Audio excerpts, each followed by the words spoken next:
Muito bem, estamos de volta. Vamos continuar nosso papo com o João Amoedo. A gente conversou já bastante aqui, mas vamos entrar ainda numa parte final da nossa conversa.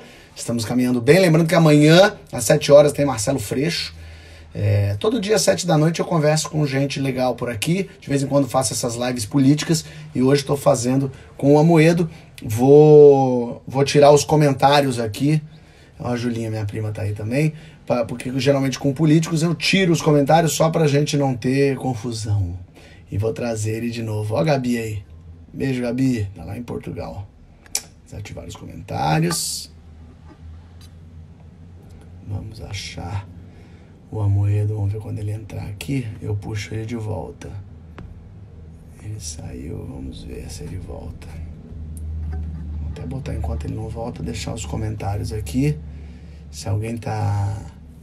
Ó, a Thalita tá gostando. O pessoal tá achando a live boa. Sem comentários é melhor. Tem gente falando gostei não. O que será que gostei não, hein?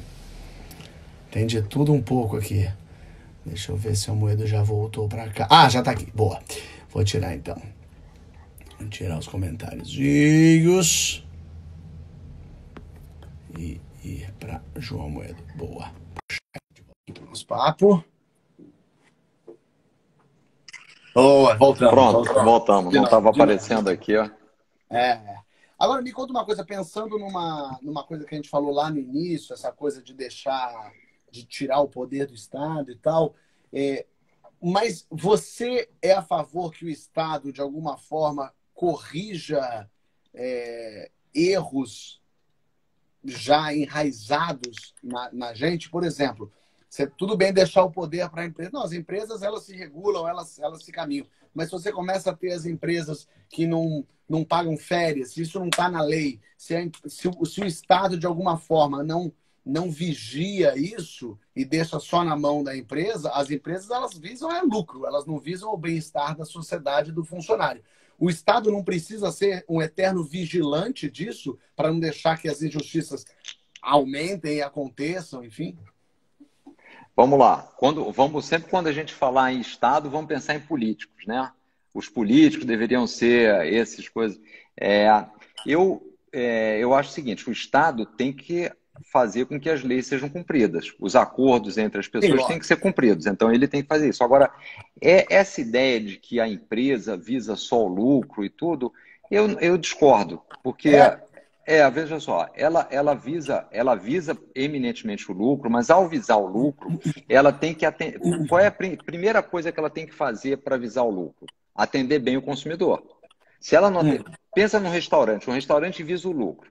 Se ele não atender bem o consumidor, se ele não der um bom tratamento, se ele não fizer uma comida boa, que tem um bom custo-benefício, ou você não vai porque você é mal atendido, ou você não vai porque a comida é ruim, ou você vai no restaurante do lado porque é mais barato, a mesma qualidade de comida. Então, assim, visar o lucro não é ruim, é bom, porque é isso que obriga as pessoas a terem isso. Segunda coisa, ao visar o lucro, e para ter um bom produto, para ter uma boa comida, tem que ter um bom cozinheiro. Para tratar bem os sujeitos que estão indo comer lá, tem que ter bons garçons. Então, ela também tem que tratar bem os seus funcionários, ela tem que remunerá-los bem.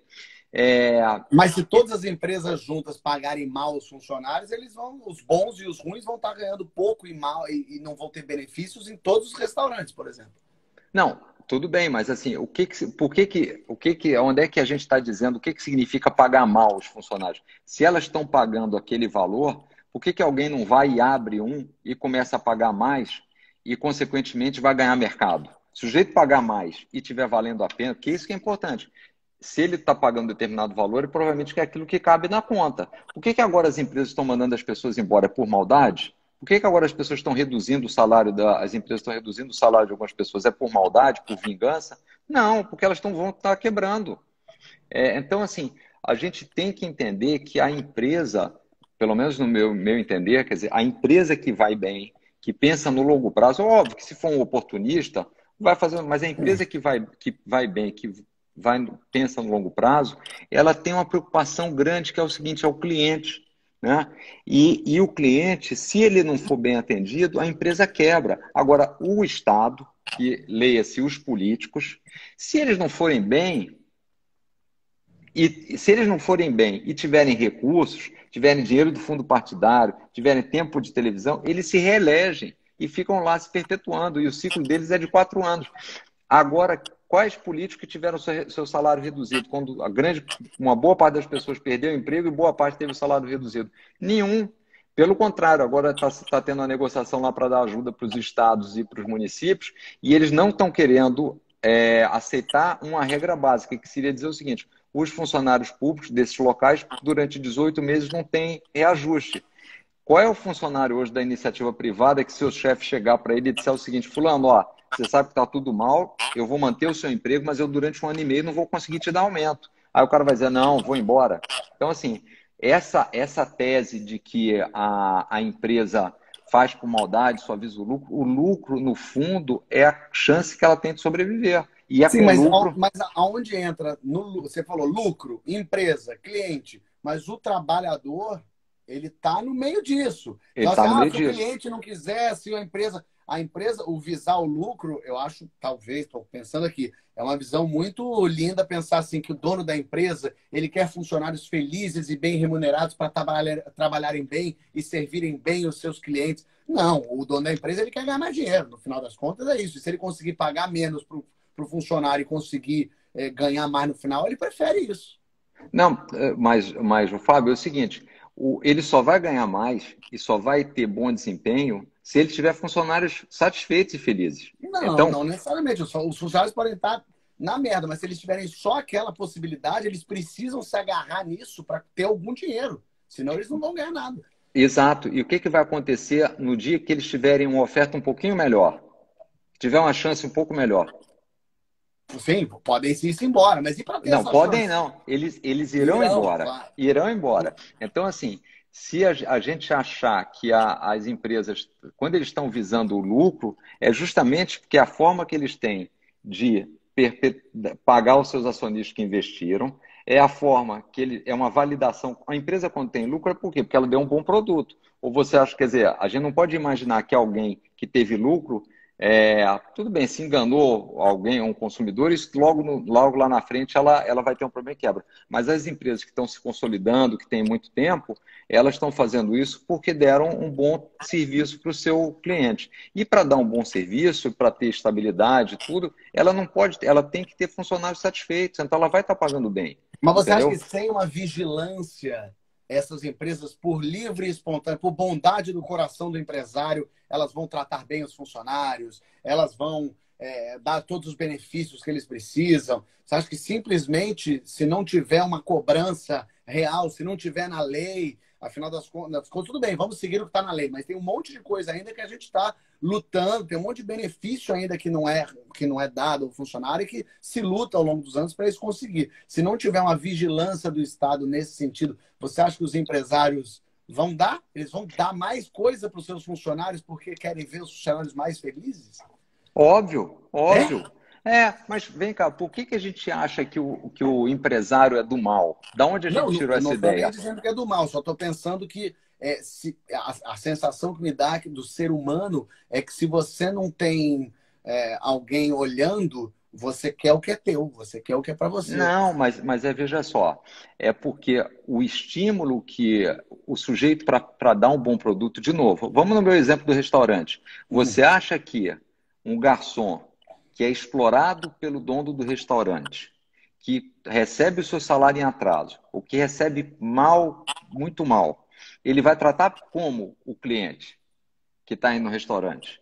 É óbvio que ele vai tratar mal. Então, assim, a empresa que quer ter Mas se eu ameaçar sucesso. demitir ele e ele não tiver nem esse mínimo, talvez ele não trate tão mal assim. Ele seja Não, não, mas obrigado a tratar bem, mesmo passando por situações tão difíceis. Não, mas se você ameaçar demiti-lo e você o demitir, você vai ter que colocar um no lugar dele, né? Então, assim, eu não entendi como é que seria isso. O político vai chegar e vai dizer: olha, você Não, tem eu que não estou tratar falando bem. do político. Não, eu sei, mas, por exemplo, por que é interessante, né?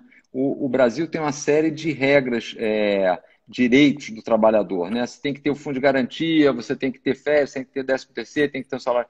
Os países que têm menos direitos, Suíça, Estados Unidos, tudo isso, você tem um índice de desemprego muito menor. Porque vamos pensar agora do outro lado, e a gente sempre tende a achar que o empresário é aquele grande empresário, é o sujeito rico que tem uma grande empresa. Aham. No Brasil, o empresário que faz a diferença é o cara que tem um pequeno negócio, que não tem capital de giro, que está sobrevivendo ali, que tem que pagar a conta, que tem o processo trabalhista, que montou o negócio, que trabalha. Ele não tem horário para trabalhar, não tem 8 horas. Então, assim, tem esse empreendedor. E, assim, esse conceito da gente achar que o Estado tem que vir e impor uma série de coisas, que é exatamente isso. É razoável? Não seria melhor que o salário mínimo fosse 5 mil reais do que 1.000 reais? As pessoas não teriam, o trabalhador não teria uma qualidade de vida muito melhor. Aí a gente pergunta, bom, mas é tão baixo do Estado chegar e definir que o salário mínimo tem que ser 5 mil reais. Por que o Estado não faz isso? Porque as empresas não iam conseguir contratar as pessoas e pagar 5 mil e vender o trabalho. Então, assim, o que a gente, ao deixar com o livre mercado, essa é a minha tese que eu defendo, ao deixar com o livre mercado, os consumidores vão fazer com que aquele empresário, ou ele trate bem os clientes, ou ele trate bem os seus funcionários, ou faça um bom produto, ou ele terá vida curta, né? Ao impor uma gestão do Estado por aquilo que não está contratado, você acaba criando uma série de mecanismos que faz com que seja difícil empreender. E aí você não consegue nem gerar um emprego para a pessoa, entendeu? Então, assim, eu não compacto, eu pelo menos já trabalhei em algumas empresas e todas elas, a nossa preocupação era o cliente e o trabalhador. Tanto é que numa das últimas, a financeira lá, eu mandei um monte de gente embora, porque a gente precisava mexer, e 1 ou 2 anos depois a empresa foi considerada pela Exame uma das melhores empresas para se trabalhar no Brasil, porque as pessoas tinham participação no lucro, era transparente. Então, assim, acho que tem muitos lugares que o funcionário gosta de trabalhar e admira a instituição que ele trabalha. Eu acho que essa ideia que o funcionário é explorado e que não tem outra coisa, eu entendo que exista, mas não é a maioria, e as empresas que fazem isso terão vida curta. Isso eu posso garantir, não vão crescer e terão vida curta. Entendeu?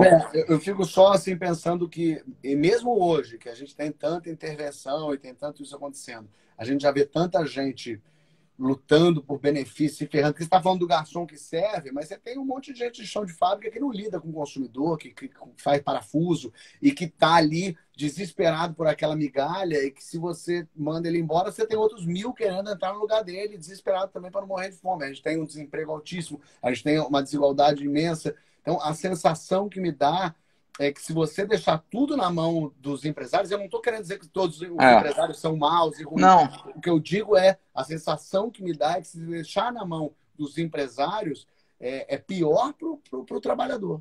Não, eu entendo a sua sensação, mas isso é uma coisa muito importante a gente falar aqui. Essa é uma sensação, só que na prática o que acontece é justamente o inverso. Porque o que acontece? Na hora que o governo coloca uma série de restrições, coloca uma série de demandas, ele acaba restringindo aquele pequeno e médio empresário de montar o seu negócio. E aí a gente diminui a concorrência, entendeu? Imagina o seguinte, vamos pegar um exemplo de banco, por exemplo.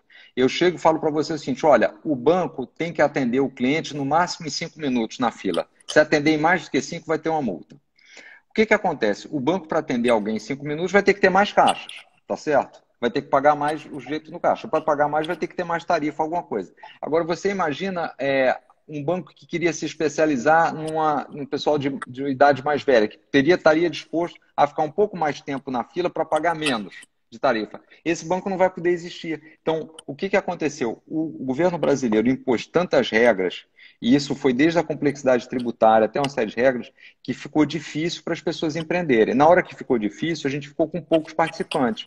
E aí você tem menos concorrência. Então, à primeira vista, isso que você está falando faz sentido. Vamos proteger os trabalhadores. Mas a melhor forma de proteger o trabalhador é ele ter mais opção.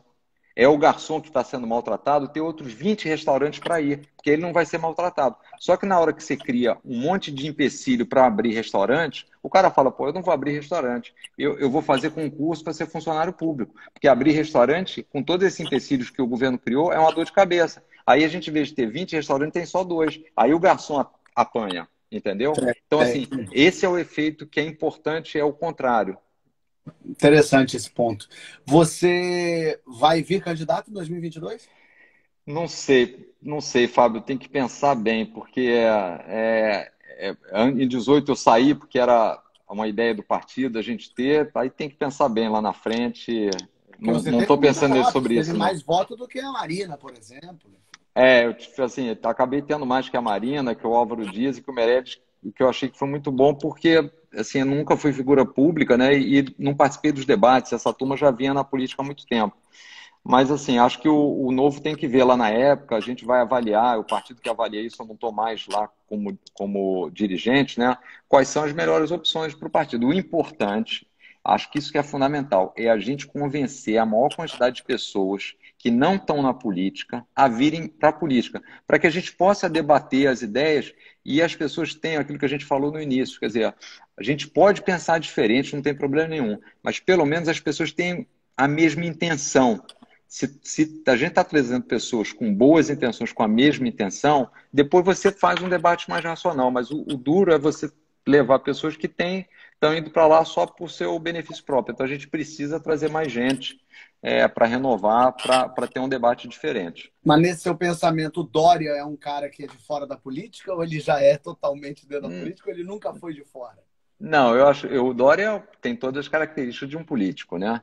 Mas supostamente até a Prefeitura de São Paulo ele não era político, era um gestor. Ele tinha trabalhado, assim, ele trabalhou tinha sido já gestor público, acho, na Embratur, né?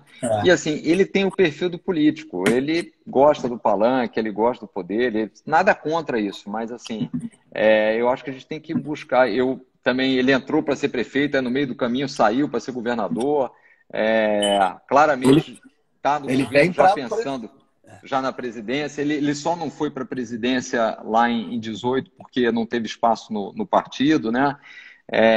Então, eu acho que ele tem muitas características do poder, do político. A minha pergunta é, o Dória, você vê o Dória, assim, a gente vê o Dória como uma pessoa que está disposta a ir para o poder para ter menos poder? Ou ele está disposto a ir para o poder para ter mais poder? Porque essa, para mim, é a pergunta. A gente tem que levar pessoas para o poder que estejam indo para lá para ter menos poder. Se a gente está levando gente que tem o perfil de ir para lá para ter mais poder, a gente vai mudar um pouco o perfil das pessoas, mas o rumo vai ser o mesmo. E a gente tem que mudar o rumo para a gente ter as mudanças estruturais de fato e fazer com que o país passe a crescer, seja outro país, né? A gente não tem que ficar com essa mania de, graças a Deus não viramos a Venezuela. Não, a gente tem que pensar assim, a gente tem que virar a Austrália, tem que virar a Alemanha, não olhar para baixo. Graças a Deus. E o pior é que a gente está virando uma Venezuela. Não, a gente fica. A gente é o país que está feliz ali porque escapando da zona de rebaixamento. Parece a torcida, não, escapando da zona de rebaixamento aqui, subimos 2 posições. Quando a gente devia estar querendo brigar pelo título, né? Pelo menos pela Libertadores. Olha aqui, eu quero te agradecer muito o teu tempo, tua disponibilidade. Eu sempre estou terminando essas conversas fazendo as perguntas que eu faço lá no meu programa no Que História é Essa, Porchat, para saber um pouco da história da pessoa. E eu queria fazer com você também. Queria saber qual é a primeira lembrança que você tem da vida.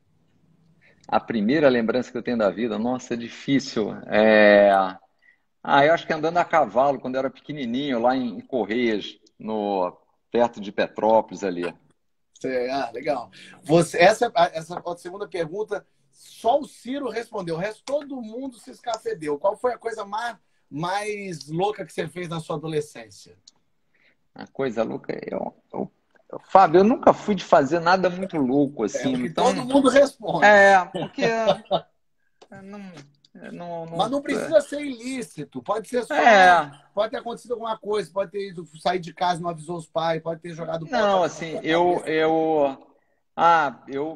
gostava muito de andar de windsurf, tinha uma prancha de windsurf meio vagabunda e fui atravessar do Rio para Niterói, andando de windsurf. No meio da travessia, a quilha quebrou e eu tive que meio que vir, né, coisa. Isso, assim, foi essas coisas meio irresponsáveis, mas realmente eu nunca fui de fazer nenhuma grande loucura, não. Sei não, mas já valeu. E quando a gente é criança, adolescente, a gente tem um crush famoso, ou seja, aquela pessoa famosa que a gente acha linda, que é apaixonada, pode ser brasileiro ou americano. Quem foi sua primeira crush famosa? Eu tinha, era a Tônia Carreiro, tinha uma novela lá. Você vê, a gente já entrega a idade aqui, mas eu acho Fernando Henrique falou Tônia Carreiro também. Nossa, Tônia Carreiro, então era novela lá, então acho. Você, se pudesse ter vivido um momento, presenciado um momento histórico, que momento você teria presenciado? Um momento histórico desses. Tanta coisa. Sim, acho que a derrubada do Muro de Berlim foi muito legal e isso deu para presenciar. E acho que o fim da Segunda Guerra Mundial. O fim da Segunda Guerra. Até E, porque eu acho que a gente está num cenário muito de guerra aí, acho que é, era. né? E que pessoa você gostaria de ser por um dia hoje, que esteja viva? Hoje, por um dia, não tem jeito, gostaria de ser o Bolsonaro para É, fazer mudar muita coisa ali. por um dia pelo menos, né? Um dia, pelo menos, mudar algumas coisas, dar outra mensagem. É, acho que muita gente critica nas mídias sociais. Não, você só critica, fala isso, fala aquilo. Não, mas acho que a gente tem que dar o exemplo e falar o que tinha que ser feito. Então, acho que por um dia, acho que seria ele aí. Tá bom.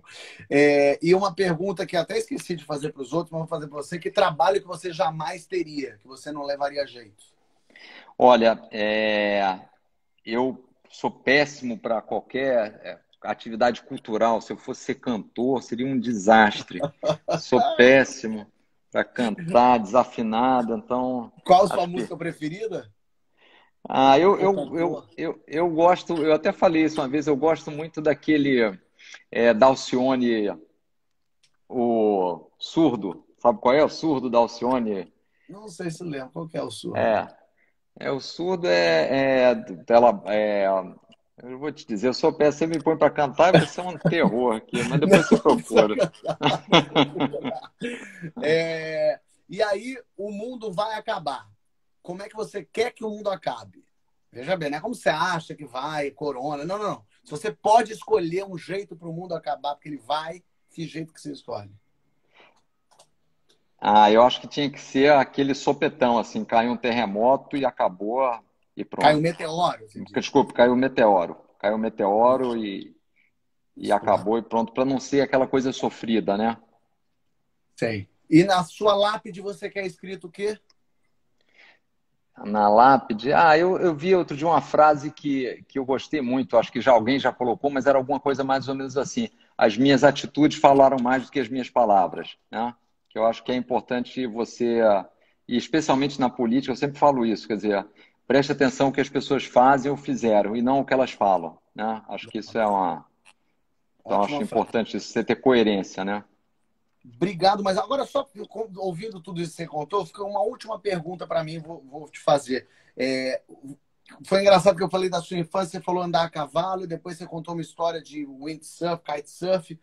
Você acha que a população te olha como um Mauricinho, como um riquinho, como um cara que não tem contato com o povo, que é muito fácil você falar homem branco, eu estou falando aqui de lugar de homem Aham. branco também, privilegiado, que tem dinheiro.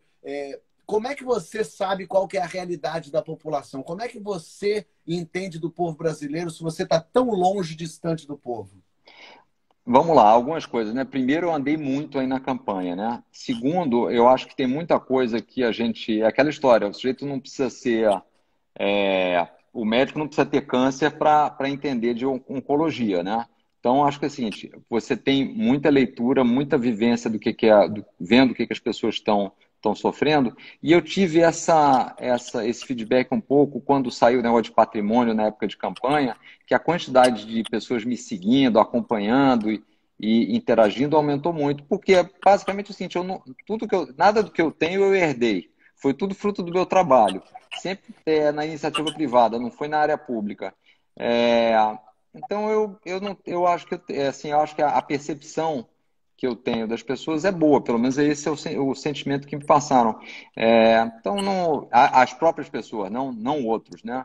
E eu acho isso, as pessoas que têm condição de conversar com alguns grupos e ver o que está acontecendo, acho que você não precisa necessariamente estar morando numa favela para você saber como é que as pessoas estão sofrendo, né? Acho Você que falou esse da que é o. campanha, das suas caminhadas na campanha, mas antes disso, você já tinha saído da sua bolha ou foi a campanha que te fez ver um Brasil mais profundo? Não, foi em 2010. Na verdade, começou em 2008.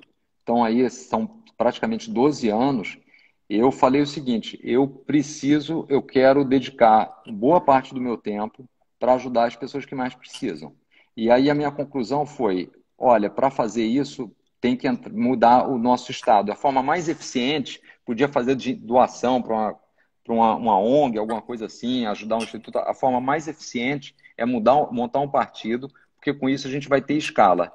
E os últimos 10 anos eu trabalhei sem ganhar um tostão, ao contrário, colocando dinheiro para montar um partido, para trazer gente nova para a política, para trazer gente que está economizando dinheiro público, que não está usando fundo partidário, para ter uma opção para melhorar a vida das pessoas, né? Então, assim, essa era uma preocupação que eu tinha lá atrás, e é isso que eu tenho feito, né? E porque, genuinamente, eu achei que já tinha feito um ciclo na iniciativa privada e queria devolver um pouco do que eu consegui na vida, né? Eu queria que outras pessoas pudessem também ter a oportunidade de estudar numa boa escola e aí, por seus próprios méritos, vencerem, ganharem dinheiro, montarem seu negócio. E eu entendi, e eu queria continuar morando no Brasil, então por isso eu resolvi fazer isso. Então já era um negócio que vem desde lá de 2008, pelo menos, né? Mas você acredita na meritocracia? Total. O que não quer dizer que ela resolva largadas diferentes. Mas hoje no Brasil a gente pode dizer que a meritocracia é real, funciona? Ou as pessoas... Porque, na verdade, a meritocracia, no meu ver, funciona muito quando todo mundo parte do mesmo ponto na corrida. Agora, quando eu, Fábio, branco, hétero, homem, classe média alta, agora alta, eu já comecei muito lá na frente nessa corrida. Você também. Como é que é possível a gente falar que meritocracia funciona num país onde todo mundo que está concorrendo, a maioria esmagadora da população que está concorrendo comigo, eu não estou vendo nem pelo meu retrovisor? Não, é porque, veja bem, a gente não pode achar que a meritocracia vai resolver o problema da desigualdade, né? Ela não vai resolver o problema da desigualdade. O problema da desigualdade a gente tem que resolver com educação na primeira infância, com educação básica, é por aí que a gente tem que resolver. Agora, dado que se elas largarem do mesmo local, a meritocracia tem que funcionar. Mas no Brasil não largam, né?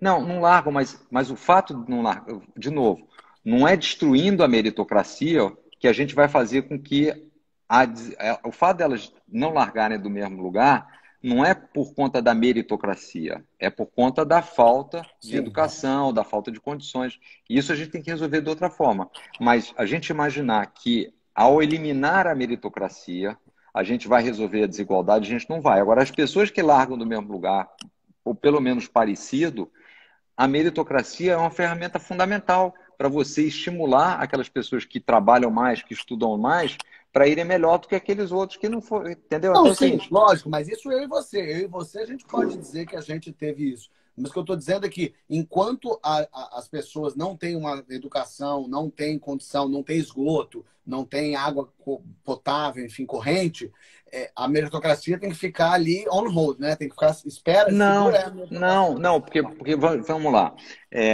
A meritocracia é para você premiar as pessoas que estão num determinado competição para alguma coisa. Agora, ela não vai eliminar a desigualdade. Você está dizendo assim, João, a meritocracia é super injusta porque um está largando de um lado e outro está largando do outro. Mas vamos pensar o seguinte, a meritocracia ela tem que ser aplicada quando tem uma disputa, uma premiação em relação a uma determinada coisa. Se a gente disser assim, se a gente acabar com a meritocracia, a gente resolve a desigualdade do Brasil? Não. A meritocracia tem um outro objetivo. É mais ou menos você dizer assim, a meritocracia é para pessoas que estão num determinado grupo, que têm as mesmas condições. Então vamos pegar o seguinte, todo mundo tem uma... vamos tirar a gente, vamos para quem está na pobreza absoluta e tudo. Não deve valer meritocracia para essas pessoas? Se aqueles 30 pessoas estão na pobreza absoluta, não é razoável que aquele que trabalhar mais, que aquele que se esforçar e tudo, tenha um ganho melhor? Ou não é razoável? Sim, é razoável. Entre os iguais, sim. Mas é porque não são iguais, né? Não, eu sei, mas a meritocracia ela é aplicada entre os iguais, para a mesma distribuição, porque no resto, o que a gente precisa resolver não é acabar com a meritocracia. O objetivo dela é resolver um outro problema. Ao a gente querer acabar com a meritocracia, porque a gente tem um problema de desigualdade, a gente cria dois problemas. A gente não resolve o problema da desigualdade e vai tirar o estímulo das pessoas para se dedicarem, para trabalharem, porque a gente disse que aquilo não era relevante. E a gente não vai resolver o problema da desigualdade, entendeu? Então, Mas a assim, meritocracia não tira o estímulo da pessoa que já sabe que nunca vai chegar lá? O cara pensa, eu sou preto, pobre, favelado. Eu não vou nunca conseguir chegar, então eu não vou nem fazer, porque nem adianta. Porque se eu sair correndo porque eu tô atrasado, a polícia vai me prender, vai me dar um tapão na cara porque vai achar que eu sou bandido. não, porque ele não vai estar olhando a meritocracia, ele não vai estar se comparando com você. Ó. Ele vai Pois estar é, se mas comparando, como é ou que a ele gente vai estar faz ele se comparar comigo? Como é que a gente Não, consegue fazer não, com que... não. Ele vai ter que ter um tempo. Ele primeiro, ele tem que vencer o vizinho dele. E para vencer o vizinho dele, a meritocracia é o melhor estímulo que ele tem.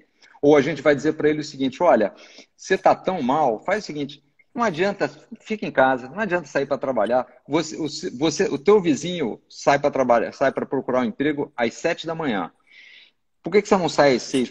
Quer dizer, a gente tem que comparar para aplicar a meritocracia coisas semelhantes. Agora, dizer o seguinte: bom, todas as pessoas estão no mesmo lugar e um está tendo resultados melhores do que o outro, a gente não vai premiar, não vai incentivar. Quer dizer, uma sociedade, na minha avaliação, que não incentiva a meritocracia, você não está incentivando o esforço, você não está incentivando a dedicação. Isso não quer dizer que a meritocracia vai resolver os problemas das desigualdades. Mas o que eu estou dizendo é, você acabar com a meritocracia não resolve o problema da desigualdade e cria outro. Entendeu? Então, eu acho o seguinte, a gente tem que tratar o problema da falta de oportunidades para as pessoas. E a falta de oportunidade é porque a gente tem um Estado que é muito ineficiente, que tira muito dinheiro do bolso das pessoas. Porque você imagina o cara pobre pagando feijão, pagando um imposto maior no feijão para pagar o fundo partidário que vai ser usado para a campanha do Renan Calheiros. É justo isso? Não é. Entendeu? Imagina o trabalhador que a gente falou tanto que a iniciativa privada, a sua preocupação dele estar sofrendo, ele pegava o dinheiro dele, ia para a poupança, ia para o fundo de garantia, rendia menos que a poupança, e o governo pegava esse dinheiro e emprestava para a JBS. É isso que a gente tem que acabar. Entendeu? Então, para a gente ter oportunidade para essas pessoas e ter uma educação que o sujeito consiga crescer, né? E aí sim, você começa a diminuir as desigualdades e aí as pessoas dentro de seu nicho vão buscar a meritocracia. Bom, obrigado mais uma vez pelo seu tempo, obrigado pela sua disponibilidade. Vamos conversar mais, vamos falar Vamos mais. sim. Obrigado, Fábio. Um abraço. Obrigado. Tchau, tchau. Boa noite aí. Tchau, tchau. João Amoedo, minha gente, batendo papo, conversando. Vamos ativar os comentários aqui das pessoas. E aí, amanhã temos Marcelo Freixo aqui conversando com a gente, hein? Vamos fazer perguntas. Ele disse que não vai se candidatar a prefeito do Rio de Janeiro. Era meu voto, inclusive. Agora vamos ter que reeleger Crivella? É isso que vocês estão me dizendo, Brasil? Desgraça pouca é bobagem. É bobagem para o povo carioca. E aí, minha gente, gostaram? Tem um pessoal falando coisas boas aqui. Ó, André, meu primo, entrou aqui para dizer que a Moeda é sensacional. Minha mãe, gostei. Esse cara é o cara, olha que interessante. Muita gente falando aqui, gostando dele. Marina Sacaldeira, muito bom. Tem gente falando aqui. Dudu, gostei do Amoedo defendendo o pobre. Nem parece que é liberal. Foi quente o papo. Valeu, Porchat, por dar a oportunidade para alguém conversável. Opa, o João Paulo Bispo vai dizer, o cara acha que meritocracia é a coisa mais importante. Ó, já tem gente também passeando por lugares. Fábio faz um programa político pra gente, a Laís dizendo. Não, pelo amor de Deus, Vitinho, eu vou ter que entrevistar uma gente muito difícil. Que mais? Pessoal falando coisas boas aqui. O outro quer trabalhar para Moedo, deve pagar muito bem. Muito bom. E Nathalie aqui já jogou coisas, hein? Nathalie tá dizendo que não gostou, não. Quero ver isso. Pessoal falando coisa de branco, rico, elitista. Olha, Paulo Vieira já diz: Estado tem que promover igualdade, não competição. Olha aí, ó. Nathalie tá irônica por aqui. Paulo Vieira quer falar, Paulo? Vou te puxar para essa roda. Vou te chamar para essa roda, Paulo Vieira, para ver o que tem. O que tu me dá. Tudo bem? Como é que você tá? Parabéns pelo debate. Eu tô até de novo, você viu? Assisti Laranjinha. Nathalie está dizendo que eu fui muito frouxo. Não, não, eu acho que você tem que Foi deixar seu frouxo. convidado. Não, acho que você tem que deixar seu convidado à vontade. Se você ficar apertando demais também, ele não fica livre para falar. Eu acho que tem que ser um papo amigável, não tem que brigar, não. Achei que você foi bem. Achei mesmo. Ali no final eu tentei também dar Eu vi que mas eu acho que é isso. Eu parei de brigar com liberalista. Agora meu foco é Bolsonaro. Meus amigos liberalistas, eu tô falando, né? É isso mesmo. Não, todo mundo que é razoável, a gente tem que trazer para o nosso time, Fábio. A pessoa é razoável, a gente tem que falar, Mas o Bolsonaro, menino, vamos falar com ele lá, vamos. Agora você vê, eu conversei aqui com o Haddad, com a Marina, com o Ciro, com o Amoedo. Todos eles conseguem conversar. Todos conseguem. O que acontece? Por que a gente elegeu uma mula, Paulo? Mas agora eu vou te falar um negócio. Calarem a boca. O Amoedo disse em março que não se arrependia de ter votado no Bolsonaro. Podia ter. Só te joguei essa daí. Podia ter falado isso para ele. Até me afastar aqui. Podia ter falado isso para ele mesmo. Agora, eu acho muito engraçado. Eu acho essa. Bom, eu não preciso nem dizer que o meu pensamento com o do Amoedo são antagonistas, né? Mas um argumento bom, a Nathalie maravilhosa, um argumento que eu li esses tempos, eu achei muito legal, sobre essa coisa, né, do Estado. Bom, primeiro, uma coisa que eu discordei plenamente, quando ele fala que tem muito empresário fazendo coisa boa e os empresários, os pequenos empresários que movem o Brasil, eu acho, inclusive sou pequeno empresário, mas esses pequenos empresários, eles são sufocados pelo governo brasileiro para abonar os grandes empresários que querem o liberalismo. Quem quer o liberalismo não é o pequeno empresário. O pequeno empresário quer juros menor, quer melhores condições de melhores taxas para pegar empréstimo, mas o Estado só pode fazer isso se começar a cobrar mais de quem ganha mais.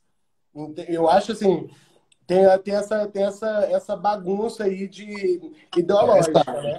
Interessante. Acho que isso é um bom tema para a gente trazer aqui um Armínio Fraga para falar disso. E acho também tem uma coisa só um argumento que eu escutei, né, que vale o pensamento, sobre essa coisa da estatizar a saúde, né? Da saúde ser, né, você ter uma empresa, né? Privatização, estatizar não, né? Privatização da saúde. E eu vi um argumento muito bom que se agora o Covid derruba muito essa ideia de privatização da saúde. Porque se é interesse do Estado que eu fique saudável, se é interesse das grandes empresas que eu cuide da minha saúde, que eu fique saudável, para que as empresas continuem vendendo, para que o mundo continue girando, se é interesse deles que eu continue saudável, então a saúde é um bem público, ela não pode ser um bem privado. Então, quem deve cuidar da saúde é o governo e não a iniciativa privada. Porque a saúde é um bem público. Prova disso, né, o que os Estados Unidos estão passando e ensinando para a gente. É um bom entrada aí nesse papo. Falar mais sobre liberalismo, talvez deve ficar meio técnico e talvez possa parecer um pouco chato, mas talvez seja interessante para as pessoas entenderem um pouco que a gente fala liberalismo, mas tem muita gente que não entende exatamente. E tem até um pensamento. E a gente nunca pode esquecer que a gente tem um ministro da Economia que se diz liberalista. E eu acho uma boa olhar sobre o liberalismo no Brasil, que até agora esse ministro da Economia liberalista não fez nada de liberal, muito pelo contrário, ele só tirou do pobre. Ele fez a reforma da Previdência quando a reforma tributária era muito mais uma pauta liberalista que a reforma da Previdência. A reforma política é muito mais uma pauta liberalista, isso dos liberalistas lá, ingleses, né? Que o mas supostamente ele disse que vai fazer, que tem que fazer por parte, não dá para fazer tudo de uma vez. Mas aí que é a questão. Quando eu posso prejudicar a empresa ou o trabalhador, o primeiro que eu escolho é o trabalhador, o que mais precisa de ajuda, é aí que eu acho que é meio... Bom, enfim. Não, mas é interessante, bom pensamento. Agora resta saber agora. Agora mais uma coisa que eu precisava falar, que eu discordo muito, sobre essa coisa do político, sobre essa coisa de não eleger políticos. Eu acho que a gente tem que parar com esse discurso. Esse discurso só levou a gente pra merda. Esse discurso de não votar em político, ele é um discurso de descredibilização da política. O Estado não são os políticos. É o primeiro erro. O Estado não são os políticos. O Estado é essa instituição pela qual devemos lutar. Colocar o Estado igual ao político é você descredibilizar a Constituição. O Estado é a Constituição, são as instituições. O Estado não são os políticos. Imagine nós se a gente fosse colocar o presidencialismo na conta de Bolsonaro. Imagine nós se a gente fosse resumir o Estado hoje a Bolsonaro. O Estado não são os políticos. O Estado são as instituições, são as organizações. Isso é o Estado. Porque a gente tem que parar com isso, dessa descredibilização do ser político também. Mas acho que o que ele também está dizendo ali é que a gente precisa atrair para dentro da política pessoas, não só políticos. A gente precisa trazer... Totalmente. Pessoas, né? Acho que isso faz total sentido. Mas aí esse discurso contra o político, ele afasta a pessoa. Hoje em dia, por exemplo, a gente vive num país onde as crianças não querem ser presidentes. Isso é ruim. E isso é fruto de um discurso que criminaliza a política. Falando, Deus me livre de política. Olha, vide os gestores, né? Eu não sou político, eu sou gestor. E aí, eu acho engraçado quando ele fala eu quero que venha gente que não queira poder, que não queira eleger um presidente, que não queira ser presidente. Quer dizer, ou seja, o gestor é um político cínico, é um político sonso. Ele fala, não, eu não quero nada disso. Estou candidatando a prefeito, mas não, eu mesmo... Não, eu vou estar em presidente, mas jura, gente? Eu quero uma live, você e o Amoedo, Paulo. Vamos debater. Mas olha, só fazendo uma ponderação aqui, muito legal. Eu fiquei feliz que você convidou ele. Tem que chamar todo mundo, Fábio. Tem que todo mundo que é razoável. Amanhã é Freixo, semana que vem tem Tabata Amaral, tem Manuela Dávila. Já falei também com o Alckmin, vai ter Alckmin. O Boulos ainda não fiz o convite, mas tem mais alguém. Alguém falou aqui de um nome que eu esqueci quem é. Vamos, meu amor, vamos comer, meu amor quer comer. Beijo. Tem alguém que você queira? Tem alguém que eu chame, Paulo? Tem alguém que eu devo chamar? Vou pensar e te falo. Tá bom. Beijo, tchau. Beijo, tchau. Minha gente, é isso. Amanhã tem Marcelo Freixo aqui para bater papo comigo. E quarta, Maiara Maraíza. Quinta, Geraldo Luiz. Sexta, tem Bruno Galhaço e Margarete Menezes. Semana que vem tem quem? Me ajuda aí. A Gabriela Priori já confirmou, né? Dia 25, aniversário da minha mãe. Ela pediu para ter Ana Carolina, já está confirmado. E a Leilane Neubar, e já está confirmado. Então, de presente para minha mãe. 26 é Bebel Gilberto e Érico Braz, olha que curioso. Jonathan Azevedo no dia 27. 28, Tabata Amaral. 29, Manuela Dávila. Semana que vem.